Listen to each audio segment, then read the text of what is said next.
advise the opinions and views of the hosts and guests do not reflect those of the station.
Welcome to Life.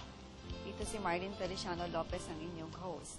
Dito sa show na to, pag-uusapan natin ang mga bagay na may kinalalaman sa buhay at pamilya. Aalamin natin ang punot dulo ng mga issues at controversies. Bibigyan namin kayo ng bagong pananaw para lumitaw ang katotohanan. Ako si Marlyn Feliciano Lopez, ang inyong lingkod para sa buhay at pamilya. At ngayon, para sa episode na to, I am happy and pleased to have the part 2 of True Love Waits. So, ngayon, pag-uusapan ulit natin itong organization na to at anong ginagawa nila at lahat. At kapiling ko ngayon ay dalawa sa mga youth ng True Love Waits. Si Christin Alvarez at saka si Mark Soriano. Kamusta na kayo? Hi, Tita Marlyn. Mabuti naman po. Oo. Buti naman at bumalik kayo dito kasi medyo kulang pa rin yung pinag-usapan namin noon with your regional director, no? So, bago ang lahat, umpisahan muna natin para dun sa mga hindi nakabanood ng part 1. Christine, maybe briefly, you would like to describe what True Love Waits is. True Love Waits Philippines po is about youth. We teach them about love, sex, and relationships. We go around the country to do that. And we teach them na to save sex for marriage. Kasi usually nagka-create ng problems kapag yung sex ay dinadala sa labas ng marriage. Kaya po tayo nagkakaroon ng mga broken family, mga legitimate children, and STI and other sexually transmitted infection. Okay. And you'd like to add anything else about True Love Waits, Mark? Apo. Kami rin po ay nagkakandak po ng mga seminars. Nagtuturo po kami sa mga schools, organizations po. And we also train volunteers po na sila naman din po is makapag-share what True Love Waits is sa iba pong mga youth po and ma-encourage po nila. Oo. Tsaka gano'n nakatagal ulit ang True Love Waits dito sa Pilipinas? Parang may 10 taon na ata, no? As a movement po, it has been around for a decade or more. But as an officially organized organization, it started just 5 years ago, 2007. 5 years ago. And the two of you work with True Love Waits, Yes. no? And what do you do for True Love Waits, Christine? I'm the editorial coordinator for True Love Waits. And Ako po yung isa pong volunteer po ng True Love Waits po. Okay. Nako, yan. So, marami tayong pag-uusapan tungkol sa pag-ibig. Okay. So, bago ang lahat, syempre, gusto ko muna makilala pa ang ating mga guests. Christine, before True Love Waits, what were you doing and how did you come across True Love Waits and why did you join? Ever since bata po, para lang sa kalaman ng lahat, ay NBSF, no boyfriend since P2s. Okay. So, wala po akong boyfriend, and as a child din po, hindi ako interesado sa mga love-love or boyfriend-boyfriend. Hindi masyado. Mas mahilig po ako magbasa, and dahil nga po mahilig ako magbasa, as I grew up, yung mga nababasa kong mga libro din about love, sex, and relationships, nakakuha ko doon ng mga insight na ito pala dapat ang love at ang sex. Meron siyang kaakibat na responsibilidad. Yes. And with my parents and the friends around me, that kind of helped me protect in entering relationships. Ang ganda naman. And nung nakita ko po na other youth around me are making wrong choices, nag-i-engage Yes. po sila sa premarital sex, sabi ko, I want to help them, especially those yung mga hindi pa nakaka-experience na ituro sa kanila, wag muna save sex for marriage because it's something very important. Yes, you make that clear. Save. Hindi siya save. Save. Mas maganda, di ba? Save sex for marriage. And what about you, Mark? Ako naman po before joining True Love Waits, galing po kasi ako sa broken family. So growing up, nakikita ko po talaga kung gaano ka-friendly yung father ko sa ibang girls. Okay. So ganun po. So actually, second family na po kami. So growing up talagang nakikita ko paano niya i-treat. Maganda naman po yung treatment sa mom ko. Kaya lang po, siyempre, bilang anak, ayaw mo na may iba. So, kasi iba rin po kami. So, nalagay po sa isip ko na, I don't want to be like him. Yes. Pero, hindi ko pa nanonotice growing up na ganun po pala yung nagiging pattern ko. So, nagme-maintain po ako ng good boy na image. Pero, underground playboy, parang ganun po. So, hindi ko po pinapakita sa iba kasi ayoko pong mai-compare nila ako with my dad. So, dumarating po ako na nanliligaw ako ng palihim, tapos pag nahulog na po sa akin, wala na. Parang iiwanan ko po bigla. Ganon, So, parang heartbreaker. Oo, parang ganun po. heartbreaker yun talagang. At saka, meron kang mask na Opo. kunyari mabait ka. Ayun po, ganun po na talaga. ayaw mo maging ganon. Opo. Then, I realized na hindi po pala, ano yun, parang okay. Kasi nakakasakit po ng damdamin po ng iba pong mga babae. And how did you get in touch with True Love Waits? Actually, narinig ko po sila sa isang radio station na nag-a-announce po. So, I decided na tawagan sila nang sinabi po nila yung number. Then, the following week po, meron po silang workshop. So, umattend po agad ako ng workshop. And Naging nagustuhan mo? Nagustuhan ko po. Naging maliwanag sa akin na hindi pala ganun lang kasimple yung relationship. Oo. You were mentioning that you're parang second family or anything. How does it feel to be, in the second family? Actually, Is it okay ba? Maganda bang pakiramdam yon?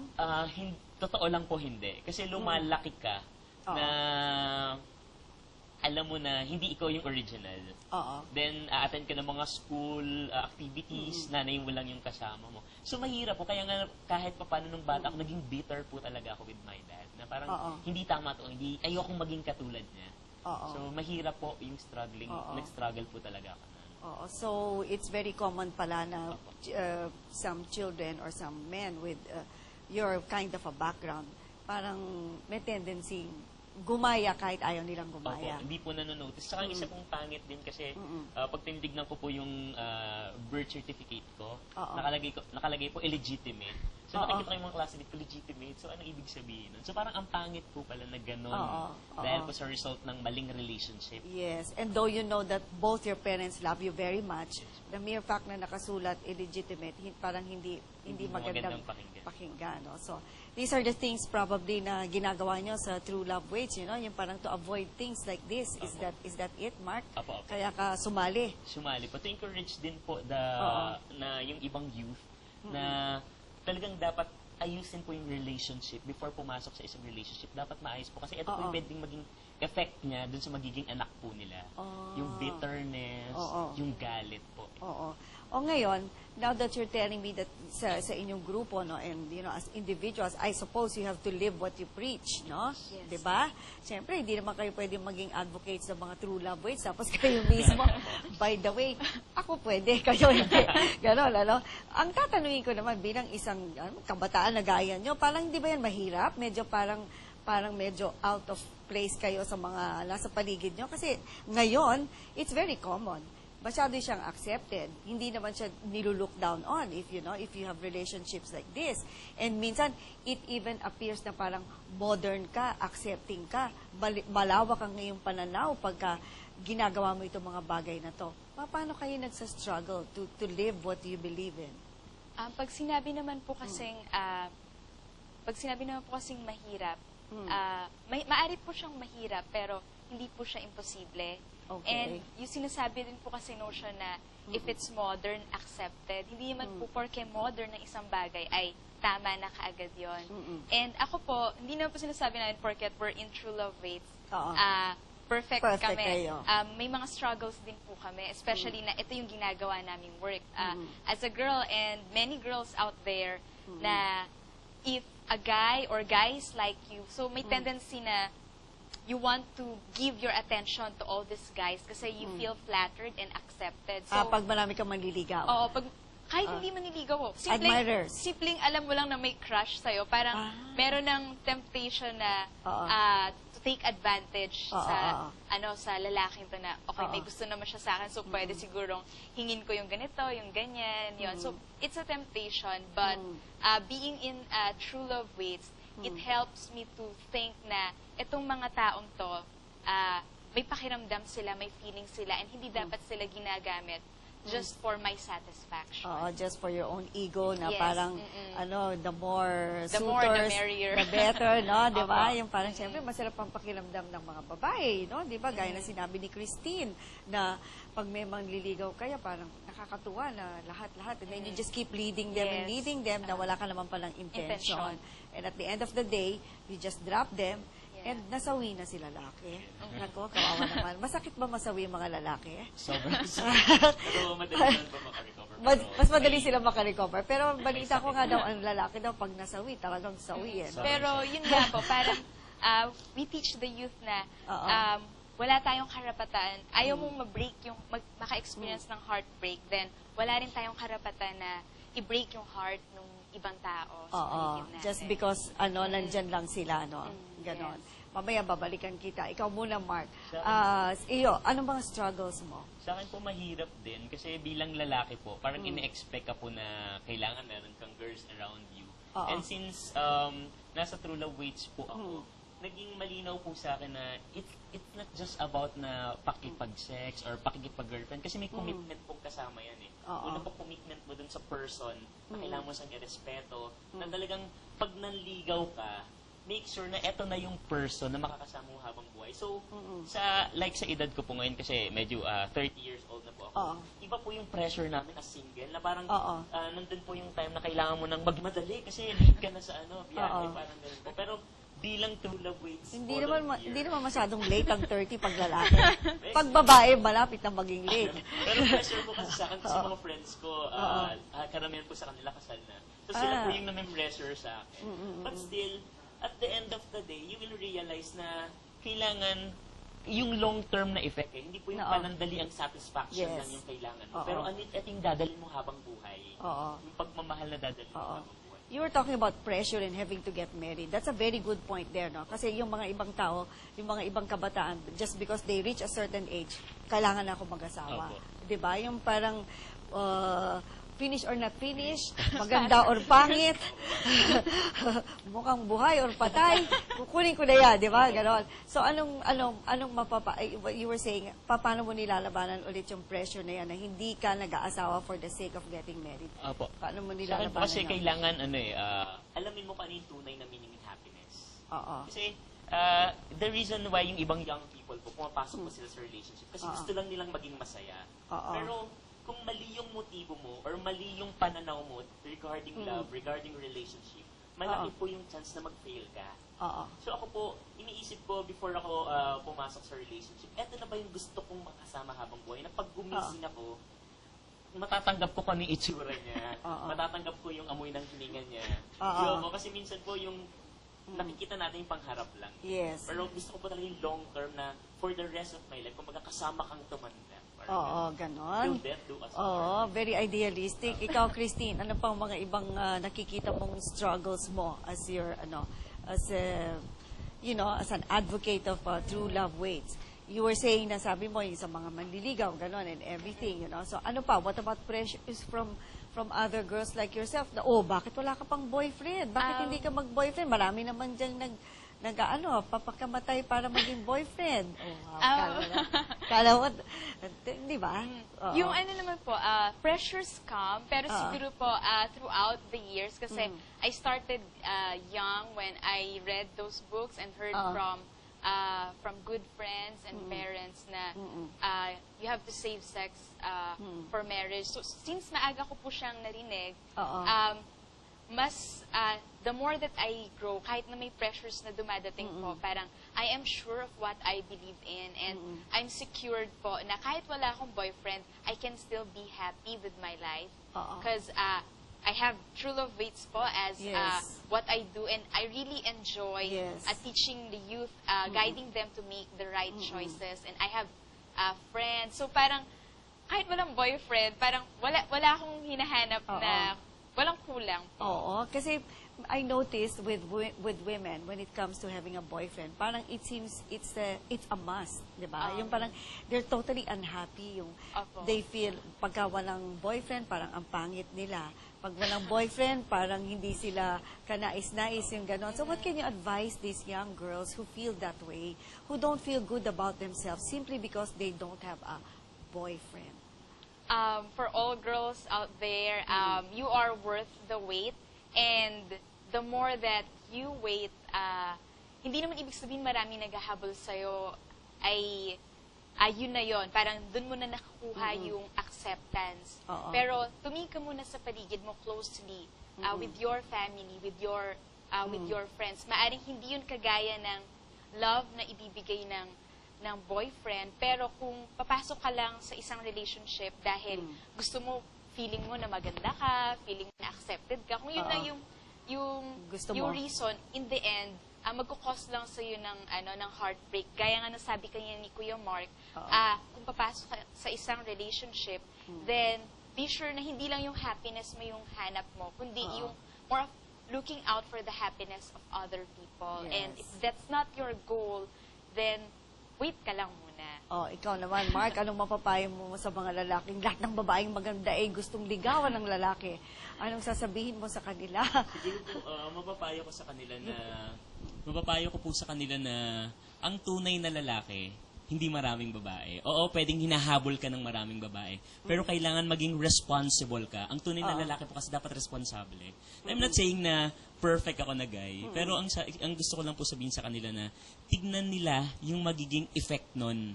Yung makakasakit ka ng someone, yung maraming magagalit sa'yo. Yun po yung hindi maganda eh. And finally, darating yung time na wala nang maniniwala sa'yo. Diba? Parang ganun po yung gusto kong sabihin sa kanila. Na maghintay talaga sila. Merong tamang tao, tamang panahon, at tamang reason kung bakit sila papasok sa isang relationship. So you really have to wait talaga, no? Hindi masyado yung bigla-bigla na simply because maganda yung babae, ligawan naman, ikaw naman may nangliligaw, tanggapin agad, para lang masabi, no? And it's going to be a series of heartaches and in the future. O tapos, ang tatanungin ko pa, for example, yung parang sinasabi mo, mag-intay para sa tamang panahon, How do you know if you're ready for a relationship? Yan ang madalas na tanong ng mga kabataan. Paano nyo sila sinasagot at tinutulungan sa True Love Waits? Ako po, siguro, the usual na sinasabi ko sa kanila, siyempre, basic, yung paalala ko ng mga magulang, mag-aral ka muna. Okay. And habang nag-aaral ka, i-develop mo yung sarili mo. And magtrabaho ka. Kasi yung tamang time, yung kaya mo nang mag-handle ng relationship, kaya mo nang, siyempre po, mga estudyante, marunong ka nang gumastos na pang sarili. Di ba po? So, isa pong factor yun. Pero, sino po ba yung tamang tao? Siguro po, silang makakasagot nun. Yes. Di ba po? It's not just about falling in love. It's not just about emotion. Pero yung habang buhay, or etong babaeng to, matatanggap ko kahit ano pa yung past niya, ano pa yung nangyari sa kanya. So, parang sa akin po ganun. So, both of you, di ba, gano'ng katagal ka na nagtatrabaho sa working with True Love? Almost 3 years na po. And Ako po Mark? since last year lang. 1 year, no? So, you were saying that you go around all over the Philippines, you give seminars and conferences and all these talks and with big and small groups. That's what your regional director said, no? So, I'm very curious. What were your experiences with the youth? Any stories that you'd like to share with me na naging very significant sa'yo? Yung, a few stories there. Mark, would you like to start? Ako po, isa sa mga hindi ko makakalimutang pangyayari sa aking pong pag-conduct po ng seminar kasama po yung True Love Waits Philippines. Nung nagtanong po kami, nagpa-define po kami, what is love? So pag ganun po kasing usapan yung mga kabataan, parang yung mga pang-slam book, slam note na mga answer. Pero may na-encounter po ako talaga ng direct to the point, ng tinanong what is love. Ang sagot po nitong youth na to is sex, So parang ako Talaga? po, na-shock po ako. Parang Oo. 17 years old, ganito yung pananaw niya. Ano yan, babae, lalaki? Lalaki po. Diretso, sex? Diretso po talaga. So ako na-shock, tapos biglang naisip ko na after po kausapin siya, i-explain sa kanya na it's not just about sex. Opo, part yun ng isang relationship ng mag-asawa.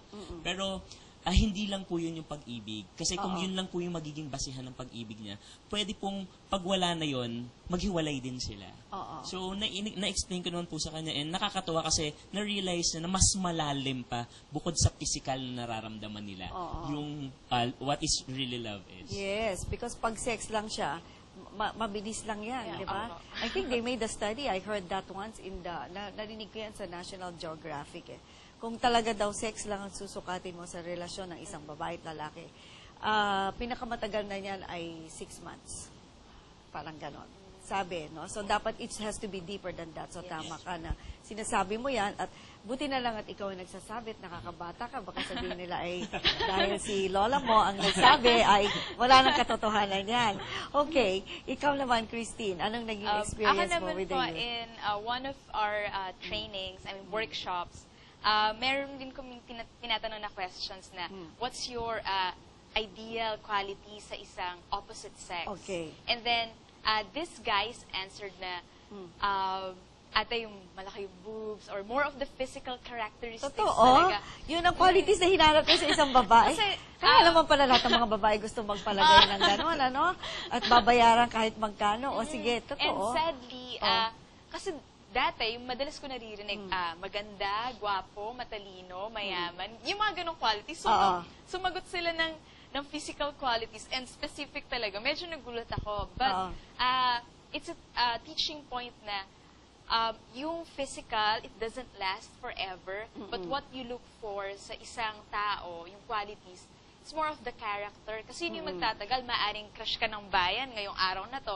Pero 30 years later, 40 years, crush ka pa rin ba ng bayan? Oo, siguradong and hindi. Hindi naman yung physical attributes ng isang tao yung nakakapagpatagal nga po ng marriage. Yes. Yun. Yan ang nahalata ko ngayon, Christine, sa mga kabataang babae. Parang there's so much emphasis on their physical attributes, no? Anong sa palagay mo, bakit ganyan ang nagiging pananaw ngayon ng mga babae? Parang sometimes they think na kailangan magi silang sexy, magi silang mga suot nilang damit and all. Paano kaya nila naisip yon? Ikaw, Mark or Christine, kahit anong palagay mo, bakit gano'n ang naiisip ng mga babae ngayon? Na kailangan gano'n ang itsura nila? Opo, siguro po nagkaroon din kasi ng effect yung media sa kanila na parang para maging maganda ka, dapat mahaba buhok mo or shiny yung buhok mo, maputi ka. So, malaki po talagang effect ng media regarding po sa pagtingin natin sa ating sarili. Pero kung titignan niyo po, kung ganda lang po talaga yung basihan ng pag-ibig, bakit po maraming magaganda na sa showbiz na naghihiwalay? Di ba parang ganun po yung naging input po kasi sa kanila ng media. At saka siguro yung definition mismo ng maganda. Anong maganda sa'yo ay hindi maganda sa akin, di ba? At saka yung ganon. So, you were talking about relationships and all bago ako humingi ng mga last words from you. Like for example, kung ikaw tatanungin ko, Christine, kasi yun din ang tatanungin ko dun sa dalawang mamaya, ano bang katangian ang hahanapin mo sa isang lalaki? Katangian. Oo, yung qualities na gusto mo. Wala ka pang boyfriend, no? So, yung mga kung ano bang iniintay mo? Anong, di ba you said true love waits. Anong iniintay mong makita? Earlier I said that it's the character that matters. Maybe someone who's understanding, God-fearing, and can accept me, and someone who's very patient. Kasi most likely, kahit nasabihin mong yan yung taong gusto ko, nasa kanya yung qualities na gusto ko, you will still have some differences, and you have to work together through it in your marriage. So, being patient, not just before marriage, but even within marriage, being patient with each other. Yes, that's very good. At saka, idadagdag ko dyan, dapat daw sa lalaki, mabait at marunong magtrabaho. Kasi syempre, pag hindi marunong magtrabaho, paano niya bubuhayin ng pamilya? Kung Sabi nga, mapasensya nga siya at lahat, hindi naman makakakita ng pera para sa pagpapalaki ng pamilya, mahirap din, di ba? May nasabi nga daw, dati to si Kuya Mark sa akin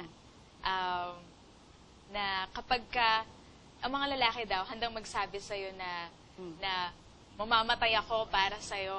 Pero dapat, yung itanong mo sa kanila, handa ka bang buhayin ako at mahalin ako? Yung which is more important kasi aanin natin yung taong patay. Oo, correct, di ba? Magpapakamatay siya, sabi niya, tatalon ako sa kabilang para sa'yo. bundok kasi I love you forever, truly, no?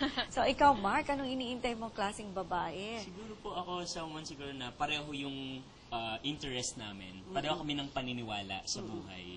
And someone na talagang yung who will stay with you kahit sino ka pa, kahit ano pa yung gawin mo. And siguro ako po, willing din ako na gawin yun. Kasi parang ang hirap naman po na maghanap ka ng isang tao na ikaw mismo hindi ka ganun.